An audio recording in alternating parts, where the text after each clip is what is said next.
Alright everybody, I'm back. Bob's pressure washing. I went about a good 40 strong minutes, mostly just spraying stuff and very little off the handle time, off the gun time. And that's about how long it took for this 60-gallon buffer to catch up with me. And I needed to stop to let it refill, which is fine. The biggest issue I'm having right now is trying to understand why my J-Rod that I bought for the 4 to 6 gallon draws soap. It doesn't matter which one I use, it draws soap. Now, the soap nozzle draws more soap than the non-soap nozzle, but the non-soap nozzle still draws plenty of soap. Same with the shooter nozzles. This should draw soap, this should not. They both draw soap. So I don't know what's going on with that. Now, if I use the 40 degree that come with it, it doesn't draw soap. But if I use the 65, I think it is, which is the soap nozzle, it does draw soap. So those work properly. So I'm not sure what's going on. I'm going to have to look around and inquire. But I'm getting ready to take a break, see about uploading this footage to the computer, getting the battery some charge, getting something to eat, giving this a chance to fill back up again.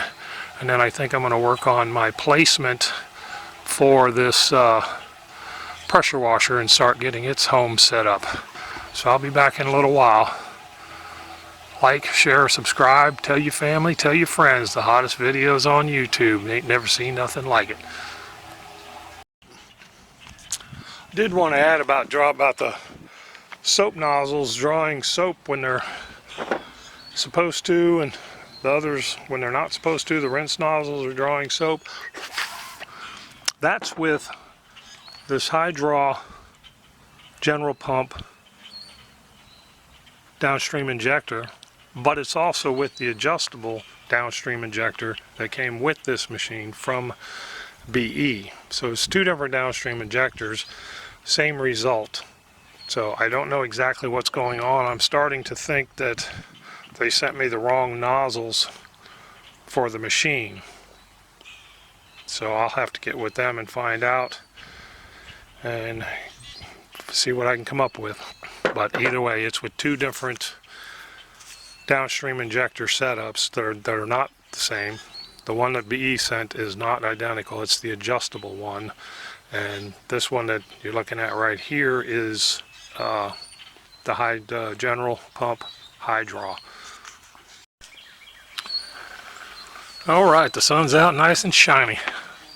I just want to make a quick note. I've been inside for almost an hour now uploading this video and eating and chilling out for a little bit, and this Hudson float valve, the water's still onto it, so it stopped and it's holding tight. And okay, it seems to be a decent product, but I will say there's a lot of complaints online about these things failing, and I'm sure some of it has to do with people not realizing it needs to be cleaned, or calcium chips, or just whatever the deal is. There's it's common knowledge to check the customer spigot before you hook up to it. Let it run for a little bit, get the garbage out. But so far it seems like a decent product. We'll see how it works out. But I did want to say that, hey, yeah, it's been holding since the first time on this installation, and after that first flood, it's done very well. Alright, did another water test, and without a nozzle on it, came out to 58 seconds on what I'll call 5.5 gallons. A 5-gallon bucket from empty to over the rim should be about 5.5 gallons. And the last one showed about 6.1, so this Comet pump is definitely pumping over 5 gallons per minute. It seems to rinse really well, and I'm quite happy with it. The soak down and the rinse, I don't know, but I'm good to go.